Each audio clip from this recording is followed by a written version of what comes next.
Bienvenue sur BKM Original.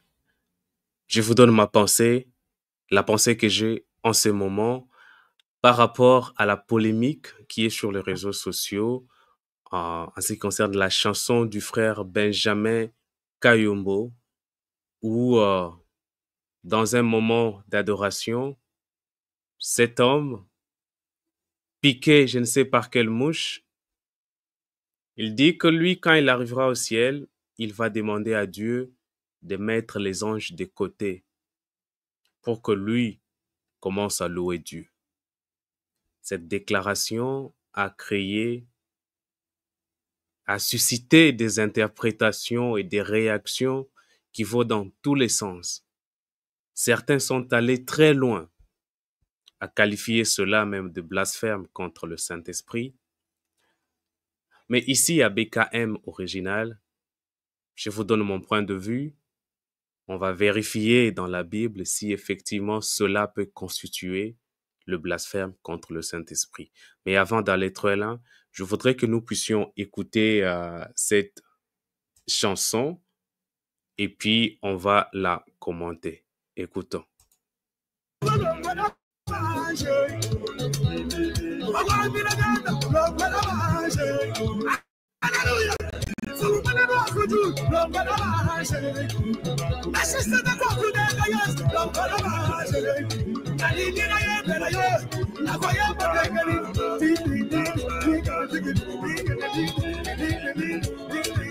Donc, comme on peut s'en apercevoir, c'est que je crois que c'était une journée de louange, de manifestation, d'adoration et un culte de célébration, un concert de célébration.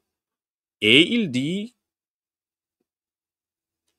dans un moment profond d'adoration par les chants, il dit qu'il voudrait chanter pour Dieu. Il veut que Dieu écoute sa mélodie de louange et d'adoration.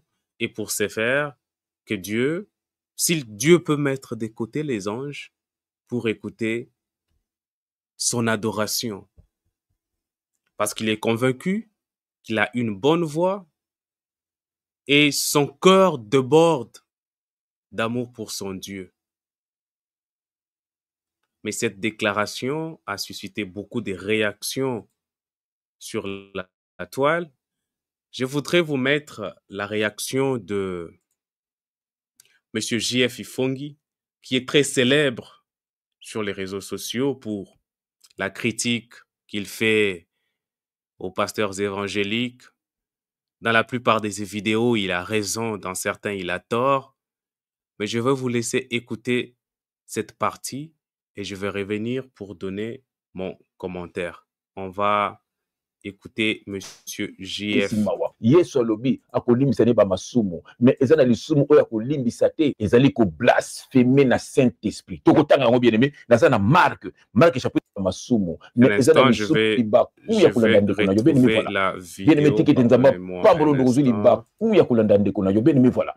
Epesi passe epesi mawa. Yesu alobi akolimbisa ne ba sumu mais ezana lisumu oyo akolimbisa te ezali ko blasphémer na Saint-Esprit. Tokotanga ngo bien aimé naza na Marc chapitre 3 na verset 28 à 29 et je prends mes lunettes pour n'attendre malamu. Alléluia. Bien aimé, il faut n'attendre malamu. Il faut oyeba parole de Dieu. Basaka na liloba nzambe te, basaka na nzambe te. Yango je vais mes lunettes pour n'attendre malamu. Alléluia. Bien aimé, pour ceux qui n'attendent ma paix, tango ko kufa papa tunyo papa, tire kana bango pour faire pas tanga ma paix. Bien aimé, j'ai mis mes lunettes. J'aime quand j'ai mis mes lunettes, quelle grâce. Bien, mais yoko no rotanga zibu la makutu.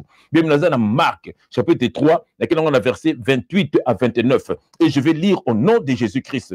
Je vous le dis en vérité, tous les péchés seront pardonnés au Fils de l'homme et les blasphèmes qu'ils auront proférés. Mais quiconque blasphémera contre le Saint-Esprit n'obtiendra jamais de pardon. Il est coupable d'un péché éternel. Alléluia. Verset 30. Jésus parla ainsi parce qu'il disait, il est possédé d'un esprit impur. Voilà. Il est possédé d'un esprit impur, ce monsieur. Il est possédé d'un esprit impur. Il y a un ange, donc azo kanganzambe na faute. Donc ça c'est la erreur, n'est pas ba ange. Mais bien aimé ko bossa na te, Lucifer, c'est la archange ye nde azali koyembela nzambe na lola. Je voudrais stopper là-dessus parce que le frère JF, qui, dans beaucoup de choses qu'il dit, il a raison, mais cette fois-ci, il est en train tout simplement de taper à côté. Mais c'est quoi le blasphème contre le Saint-Esprit? Le blasphème contre le Saint-Esprit est mentionné 2 fois dans les évangiles. Et ce sont des paroles qui sortent directement de la bouche du Seigneur Jésus-Christ lui-même. Mais dans quelles circonstances est-ce que le Seigneur Jésus a employé l'expression blasphème contre le Saint-Esprit, ou quelle est la notion, ou quel est le concept que le Seigneur Jésus a de l'idée du blasphème contre le Saint-Esprit? Le frère JF a donné le verset qui est dans le livre de Marc 3, verset 28. Mais pour bien comprendre, il faut toujours lire tous les chapitres. Quand vous lisez ce chapitre, vous vous rendez compte que Jésus venait d'opérer un miracle.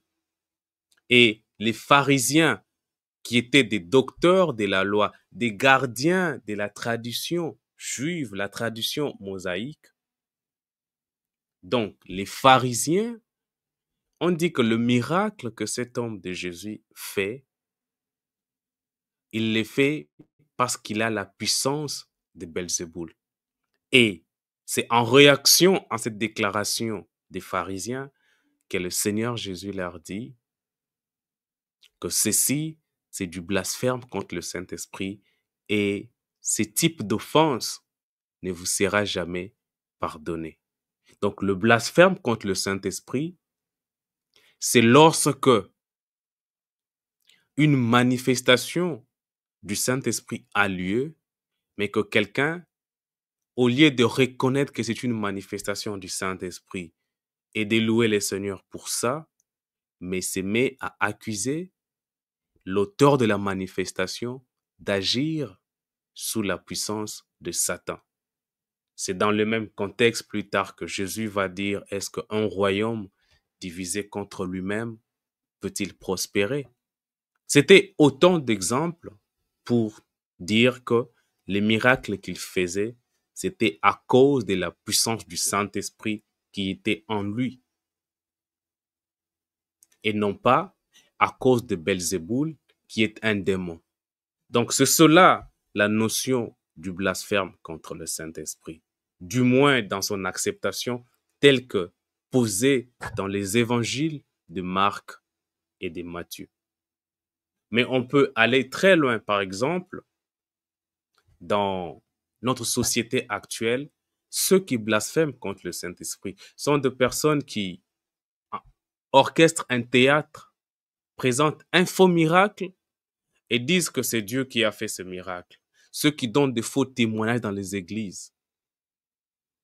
Parce qu'il y a la plupart de personnes qui exagèrent leur maladie du haut de la chair pour se faire passer pour quelque chose qu'ils ne sont pas. Tu as les maux de tête, tu pries, tu reçois la guérison, dis Dieu m'a guéri des maux de tête. Mais les chrétiens modernes, quand Dieu leur guérit d'un simple mal de tête et qu'ils ont l'occasion de témoigner, ils vont commencer à ajouter des maladies qu'ils ne souffraient pas, juste pour donner du poids à leur témoignage. Ça, c'est un blasphème contre le Saint-Esprit parce que vous mentez pour Dieu. Donc, le blasphème contre le Saint-Esprit, c'est lorsque quelqu'un est en train de mentir pour Dieu. Ceux qui inventent des faux miracles, ils sont nombreux. Ceux qui inventent de fausses prophéties, ils disent que Dieu a parlé alors que Dieu n'a pas parlé. Ça, c'est des blasphèmes. Donc, vous attribuez à Dieu et au Saint-Esprit des révélations qui ne viennent pas d'eux, ni des miracles qui ne viennent pas d'eux. C'est ça, le blasphème contre le Saint-Esprit. Donc, dans cette situation où ce frère est en train de louer, d'exprimer son cœur, ce n'est pas du blasphème contre le Saint-Esprit. Souvenez-vous, par exemple, dans le cas de, je crois, c'est Anna, cette femme qui priait pour avoir un enfant, à tel point que même le prophète de Dieu, Élie, lui a dit qu'elle est devenue folle, ou soit elle est devenue ivre. Donc, c'est des sentiments qu'il exprime dans le cadre de l'adoration. Maintenant, Est-ce que c'est des sentiments qui choquent? Oui, effectivement, ça choque. Parce que nous n'avons jamais écouté ce genre de choses. Pourquoi mettre les anges de côté? Mais est-ce pour autant que ça pêche contre la doctrine? Parce que certains sont allés très loin, notamment le frère JF, que j'aime beaucoup parce que je regarde beaucoup de ses vidéos, sont allés très loin pour dire que c'est du blasphème contre le Saint-Esprit.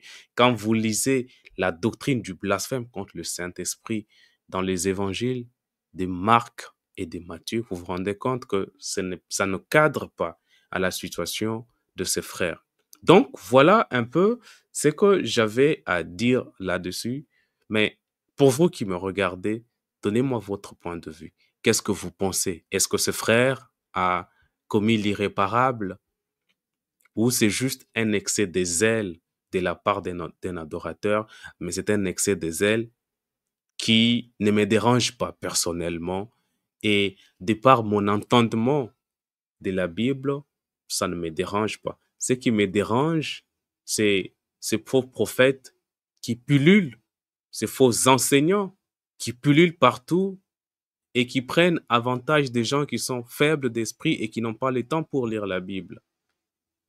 Mais dans tous les cas, merci beaucoup d'avoir regardé. Je vous souhaite un excellent dimanche. À plus.